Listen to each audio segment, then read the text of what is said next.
로마서를 배우고 있는데, 지난주에는 성령 강림주의라 해서 오순절에 대한 의미를 한번 생각해 보았고, 지난주부터 몇 달을 거쳐서 계속 로마서에 대해서 배우고 있습니다. 그 로마서의 주된 주제가 뭐냐? 오직 믿음으로만 의롭다함을 받는다. 이신칭이다. 이신칭의를 바울이 계속해서 다양한 말씀으로 우리에게 강조하고 있다는 것이죠. 특히 9장과 10장은 이스라엘 백성들이 그렇게 중요하게 생각했던 율법을 가지고, 율법이 바로 이 이신칭을 말한 거야. 너희들이 그동안 잘못 믿고 있어서 라고 말씀해 주시는 부분이었습니다. 근데 오늘부터 살펴볼 11장은 크게 세 가지의 단락으로 되어 있습니다. 9장에서 10장 내용을 정리하면서 오늘 배울 1절부터 10절은 이스라엘 안에서도 남은 자가 있다. 11절에서 24절은 감람나무의 열매를 비유하시면서 이방인들에게도 남은 자가 있다. 그러면서 11장 마지막 부분이 25절로 36절은 뭐냐? 결국 이스라엘 백성들을 하나님은 포기하지 않으신다는 것이죠. 왜 이렇게 바울이 이스라엘 백성들을 기준 삼아서, 모범 삼아서 계속 말씀을 전하느냐? 이스라엘 백성들이 중요하기 때문에 그렇다는 것이죠. 중요하기 때문에. 오늘은 11장 1절에서 10절의 말씀을 보면서 이스라엘 안에서도 남은 자가 있다. 그 남은 자를 하나님이 찾는다라고 말씀하시면서, 왜 하나님은 그토록 사람의 행위를 보지 않으시고 왜 믿음만 보시느냐? 왜 하나님의 은혜로만 구원을 받는다고 계속 우리에게 강조하고 있느냐라는 것을 알아보려고 합니다. 오늘 말씀 중에 로마서 11장 6절에 보면, 만일 은혜로 된 것이면 행위로 말미암지 않음이니 그렇지 않으면 은혜가 은혜되지 못하리라. 이 말씀은 뭐냐면, 구원이란 것은 믿음으로 된 것이다. 은혜로 된 것이다.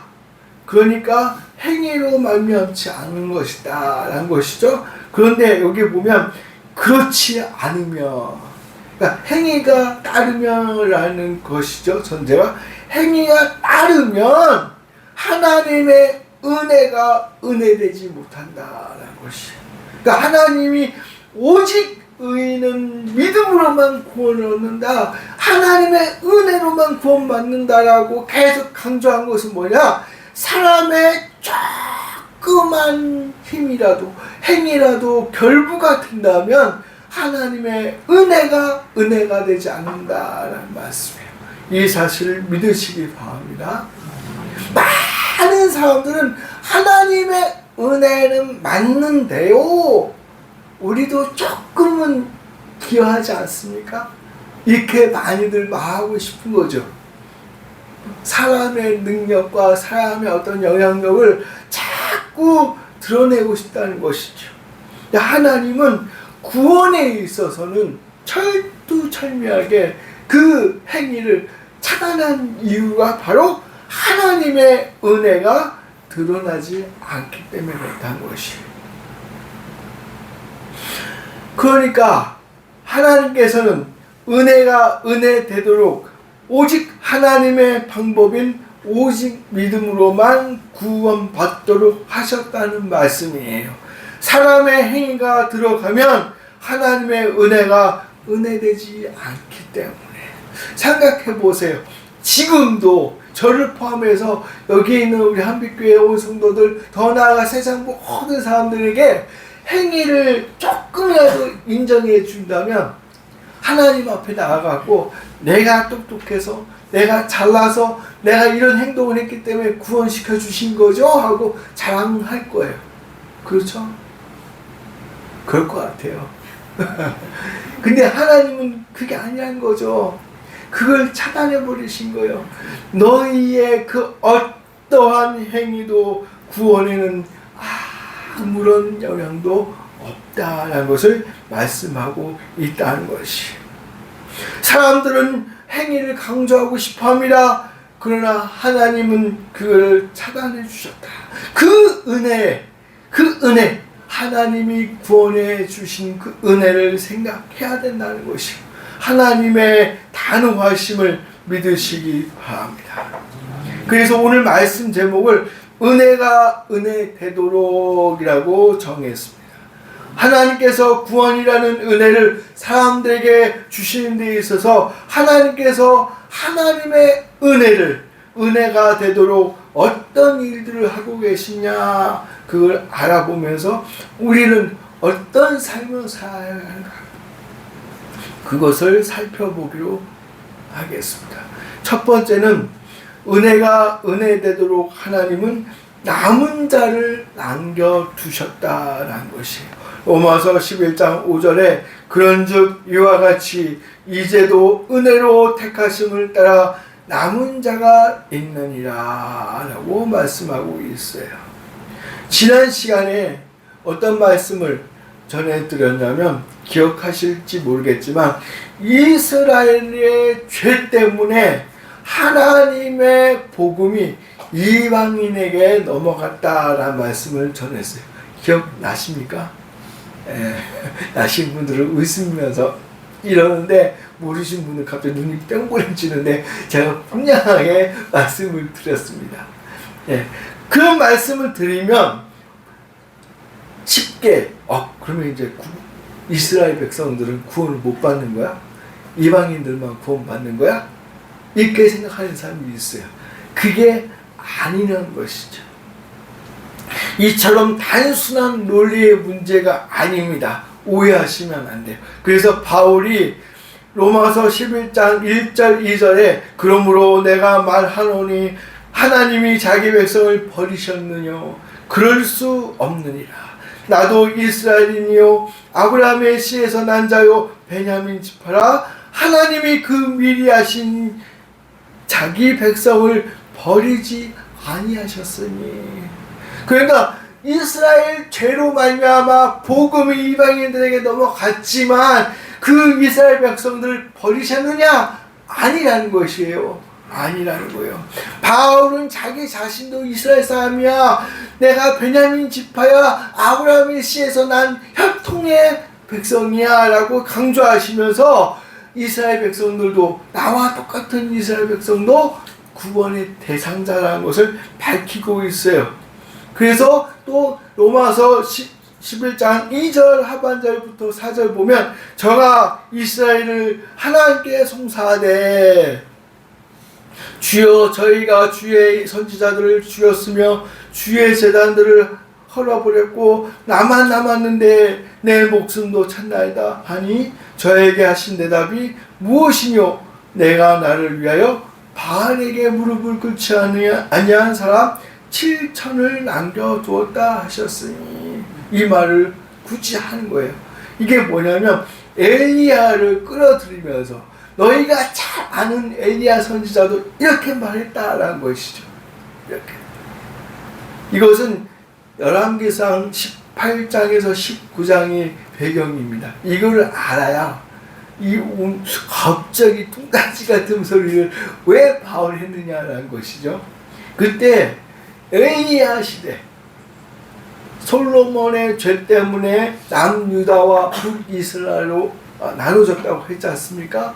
그래서 세월이 지나면서 북이스라엘 나라는 하나님께 계속 죄를 범했어요.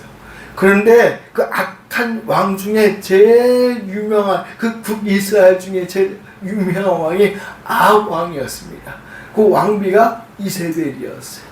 아합 왕과 이세벨이 엄청 정말 우리로 말하면 정말 하나님께서 미워하셔도 정말 당장 죽여도 시원찮을 만한, 왜요? 하나님을 믿는 그 백성들, 선지자들을 계속 죽였거든요. 계속. 그래서 엘리야가 무서워서 하나님 앞에 이걸 어떻게 해야 됩니까? 어떻게 해야 됩니까? 하나님이 하나의 방법을 가르쳐 주는 거예요. 그러면 갈멜산에서 한번 싸워보자.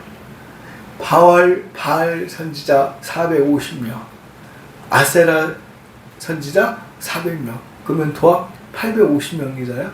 850명과 엘리야가 싸우는 거예요. 어떻게 싸워요? 하나님의 징계로 수년 동안 가뭄이 들었다는 것이죠.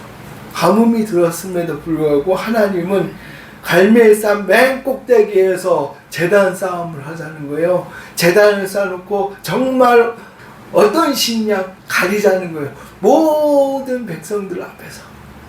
그래서 엘리야가 제안을 했더니 왕이 좋다 받아들이는 거예요. 그래서 선지자들이 정말 그 악한 선지자들 850명이 뺑 둘러서서 제단을 쌓고 막 하루 종일 기도합니다. 불을 내려달라고 막 난리 쳤겠죠.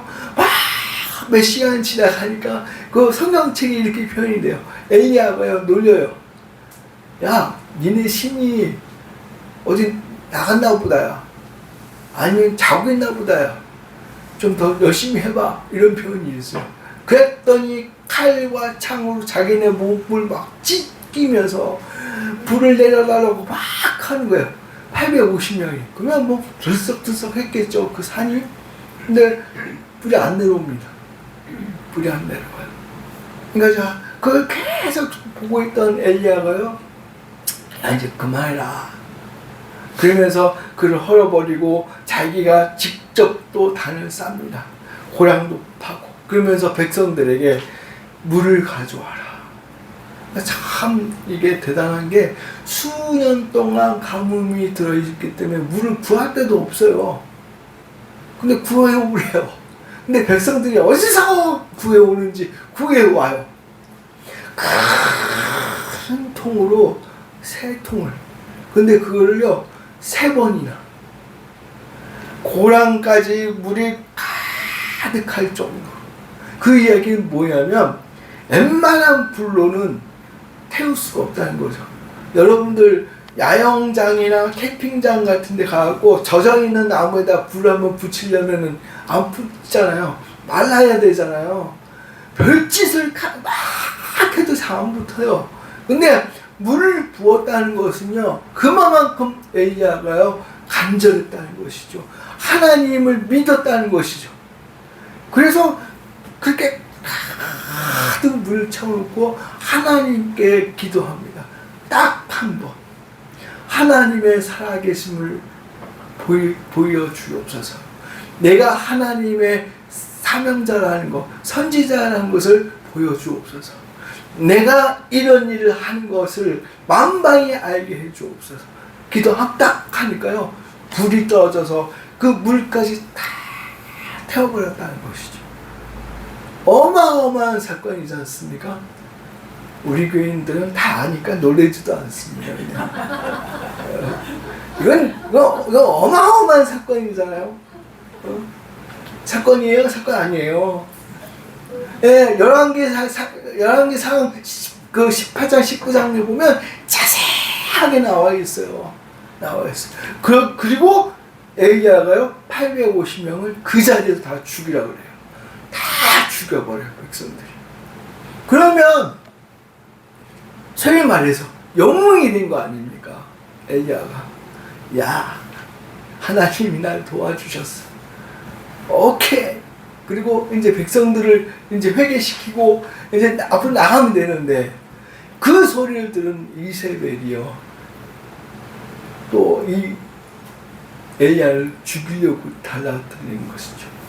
그러니까 아니 850명을 이겼던 이 엘리야가요 이세벨이 무서워서 도망다녀요. 그런 모습을 보면 참 이해가 안 갑니다. 아니 선지자가 하나님의 능력으로 850명을 이겨놓고 한갓 여자 한 명을 가지고 물론 왕비지만 이걸 쫓겨 다니면서 벌벌 떨고 오늘 기도한 게 그거예요. 바울이 인용한 게 그거예요. 이스라엘을 하나님께 송사하되 숨어서 하나님 앞에 고발하는 거예요. 하나님, 저희가 주의 선지자를 죽였고요, 주의 제단을 헐었고요, 나만 남았는데도요 나를 또 죽이려고 해요. 이렇게 막 하나님 앞에 원망을 하고 있는 거예요. 이게 이겨놓고 승리해놓고. 근데 하나님은 참 그 모습을 보고 어떻게 생각해 주셨는지는 잘 모르겠지만 거기에다가 뭐라고 했냐면요, 바알에게 무릎을 꿇지 아니한 사람 7천을 남겨두었다 라고 희망의 소망의 말씀을 주셨다는 사실이에요. 자기만 남아있는 줄 알았어요. 다 무너진 줄 알았어요. 그리고 자기만 죽으면 하나님의 그 믿음의 사람이 다 끝나는 줄 알았어요. 그런데 하나님은요, 그 누구도 모르게 7,000명이라는 하나님의 믿음의 사자들을 남겨두셨다는 것이 믿으시길 바랍니다. 그러니까 이 이야기를 한 이유가 뭐냐면 이스라엘 백성 안에 하나님이 택해 주신 백성들이 반드시 있다는 거예요. 그들을 찾고 계신다는 거예요. 그들이 바로 복음을 받아들여야 된다는 거예요. 그러면서 로마서 11장 5절에 그런즉 이와 같이 이제도 은혜로 택하심을 따라 남은 자가 있다. 택한 자가 있다라는 것이죠. 이스라엘 백성들 제발 정신 차리고 하나님께 돌아와라. 너희들 그렇게만 생각하면 안 돼. 잘못된 율법 정신을 가지고 그렇게 살면 안 돼라는 것이죠. 바르게 예수님을 믿고 살아야 된다는 것이. 엘리야 시대에 하나님께서 남은 자 7천을 남겨두셨던 것처럼 지금도 유대인들에게도 하나님의 택함을 받은 자가 있다는 사실이에요. 더 나아가 지금 이 시대에도 남은 자 우리 한빛교회가 있는 줄을 믿으시기 바랍니다. 그 남은 자가 다른 사람이 아니라 내가 되어야 되는 것이죠. 믿으시기 바랍니다. 하나님이 나를 찾고 있는 거예요. 여러분들을 찾고 있다는 사실이에요. 바로 하나님의 은혜가 은혜되기 위해서 남은 자를 찾고 있다는 것이요. 율법을 잘 지켜야 구원받는 게 아니라는 것이에요.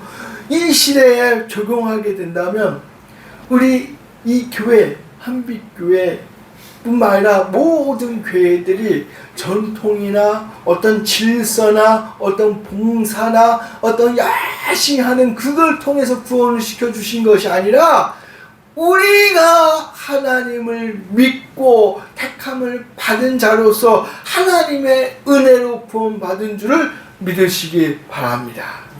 그래서 그거에 감사하기 때문에 우리가 이렇게 모여서 예배드리고 봉사하고 헌신할 수 있다는 사실이에요. 그래서 우리가 이 땅에 살면서 하나님의 은혜로 남은 자로서 사명을 감당해 나가는 것이죠. 구원받기 위해서가 아니라는 거예요. 많은 성도들, 많은 믿는 자들이 착각하는 것이 열심히 봉사하고 열심히 뭘 하고 열심히 뭘 또 교회를 위해 뭘 해야만 구원을 받는 줄 알고 막 뭐가 중요한 건지 모르고 이렇게 하고 있다는 사실. 그러나 그것이 아니라 작은 교회나 큰 교회나 내가 하나님의 택함을 받은 남은 자이기에 그 교회에서 헌신하고 충성할 수 있어야 된다는 사실을 믿으시길 바랍니다. 그것이 하나님이 우리에게 원하시는 것이에요. 그래서 이 시대에도 남은 자가 있다는 거예요. 그 남은 자가 바로 저와 여러분이 이신 줄을 믿으시기 바랍니다.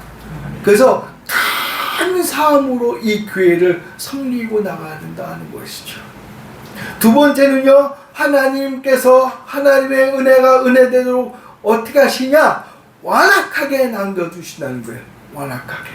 7절 보면 그런즉 어떠하뇨 이스라엘이 구하는 그것을 얻지 못하고 오직 택하심을 입은 자가 얻었고 그 남은 자들은 완악하여 졌느니라. 이스라엘 민족이라 할지라도 하나님의 말씀을 순종치 않으면 그 남은 자들이 완악해질 수밖에 없다는 거예요. 완악해질 수밖에 없다.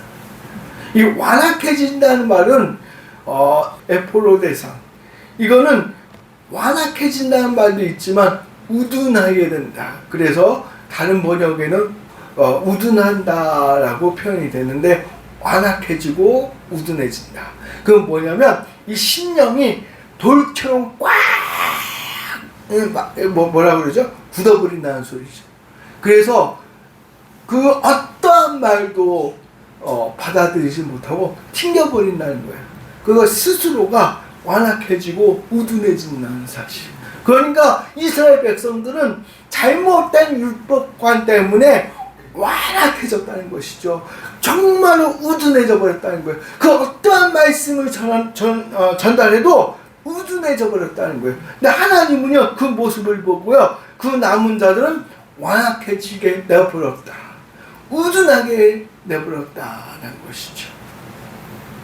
이스라엘 백성들은 그들 나름대로 하나님이 원하신 일을 한다고 열심히 율법을 지킨다고 했던 것이죠. 하지만 하나님이 보시기에는 아니에요.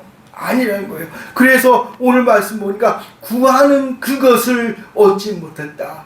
이스라엘 백성들은 자기 스스로 열심히 삶으로 말미암아 자기들이 원하는 것을 얻을 수 있을 줄 알았는데 아니라는 거예요. 구하는 그것을 얻지 못했다는 거예요. 완악해졌다는 거예요. 우둔해졌다는 거예요. 근데 오히려 하나님의 택하심을 입은 자들이 그걸 얻었다는 것이죠. 이건 뭐예요? 이방인들이 오히려 하나님의 은혜를 차지했다는 말씀이에요.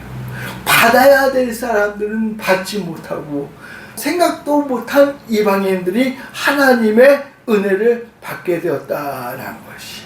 그러면서 로마서 11장 8절에서 10절을 보면 기록된 바 하나님이 오늘날까지 저희에게 혼미한 심령과 보지 못할 눈과 듣지 못할 귀를 주셨다 함과 같으니라. 또 다윗이 가로되 저희 밥상이 월무와 덕과 거치는 것과 보응이 되게 하옵시고 저희 눈은 흐려보지 못하고 저희 등은 항상 굳게 하옵소서 하였느니라. 다윗까지도 이스라엘 백성들을 이렇게 책망했다는 것이죠. 너희들은 이렇게 될 거야. 참 무서운 말씀입니다. 그러니까 사람들은 예전부터 지금까지 계속 완악해지고 있고 우둔해지고 있다는 거예요. 그 시대 때 이스라엘 백성들만 그게 아니라 지금 우리들도요 완악해지고 있고 우둔해지고 있다는 거예요. 왜냐? 하나님께서 하나님의 은혜가 은혜되도록 그대로 완악해지게 우둔하게 내버려 뒀다는 것이. 이 말씀은 또한 선택한 자들과는 반대로 완악해진 자들을 그냥 유기해버리겠다는 거, 내버려 둔다는 것이죠. 우리가 한번 생각해 봐야 된다는 거예요. 혹시 우리가 하나님을 믿고 있는데 이스라엘 백성들처럼 완악해져 있는지 강박해져 있는지를 한번 생각해 봐야 돼요. 이스라엘 백성들이 그때 당시에 아니 지금도 보면 율법이 맞다라고 생각하면서 그 율법대로 살려고 노력하고 있으면서도 하나님의 의도와 뜻은 생각하지 않고 자기 멋대로 살았다는 것이잖아요. 그래서 하나님의 복음이 이방인들에 넘어갔다. 하나님의 은혜가 이방인들에게 넘어갔다는 것이죠. 우리들도 하나님을 믿는다고 잘 믿는다고 어렸을 때부터 예배드리고 봉사하고 헌신하고 나가서 전도하고 기타 등등등 여러 가지를 하고 있는데, 혹시라도 내가 이런 이스라엘 백성들처럼 이 틀 안에 꽉 차 있어갖고 정말 하나님이 원하시는 삶을 버리고 거기에 그냥 매몰돼갖고 그런 삶만 살고 있는가, 우리 스스로가 한번 생각해 봐야 되는 것이, 예배드리는 모습, 또 우리가 성경 공부하는 거, 또 우리가 빛과 소금의 삶 사는 것들, 이 삶 자체가 정말 하나님이 원하시고 있는 건가,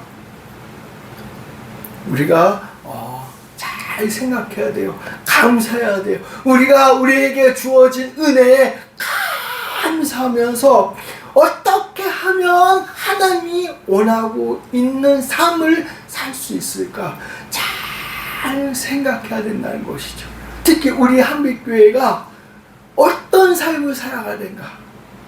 많은 교회들이 많이 모여서 그곳에서 예배드리고 그곳에서 막 찬양드리고 이런 것들을 지금까지 해왔잖아요. 근데요, 요즘 많은 학자들이요, 그것만 하면 안 된다는 것이죠. 이제는 세상이 바뀌고 있으니 이 세상에 맞는 복음을 전파할 수 있는 교회의 방향으로 바뀌어야 된다는 거예요. 근데 확실하게 이것이다라고 말씀을 해주신 분들은 별로 없어요. 왜? 잘 모르니까요. 바뀌어야 되는 건 바뀌어야 되는 건데 어떻게 바뀌어야 될지 모르는 거죠. 왜? 경험을 안 했으니까. 저도 모르겠어요.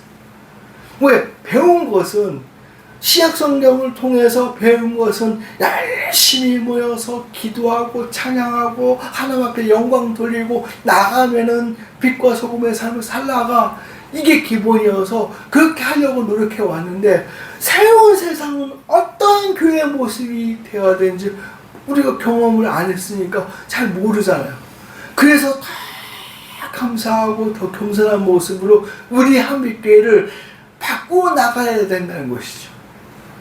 그러지 않으면 딱 이렇게 뭐라고 그러죠? 돌처럼 딱 고정이 되어서 발전이란 건 없고 오히려 쇠퇴밖에 없을 것 같아요. 하나님의 말씀은 우리가 이 세상이 끝날 때까지 주신 말씀이라고 했지 않습니까? 그래서 똑같은 말씀인데 이 시대에 우리 한빛교회가 어떤 삶을 살아가야 되는 걸 계속 고민해야 되는 거예요. 고민하고 찾고 그것을 향하여 나가지 않으면 어떻게 보면 우리가 교만에 빠지고 이스라엘 백성들처럼 은혜 받아야 되는데, 축복 받아야 되는데 거꾸로 징계를 받을 수 있다는 사실이죠. 항상 깨어서 어떻게 하면 될까? 어떻게 하면 하나님 원하시는 삶일까? 어떻게 하면 말씀과 동행하는 삶일까? 생각해야 돼요. 안 그러면 교만에 빠지고 욕심이 빠고 탐심이 들어가는 거예요. 아까 이야기했던 것처럼 아합이랑 왕이요, 또 나쁜 짓들을 많이 했어요. 당시에 하나님 앞에 큰 죄를 범하고 있었지만 문화적으로는 또 경제적으로는 윤택한 삶을 살고 있었던 때였거든요. 그때의 왕이었으면 누리지 못할 것이 뭐가 있겠습니까? 그런데요, 탐심이 들어가고 교만이 들어가고 욕심이 들어가니까 저 밖에 있는 나봇이라는 사람의 조그만 땅이 눈에 들어오는 거예요. 다 자기 건데.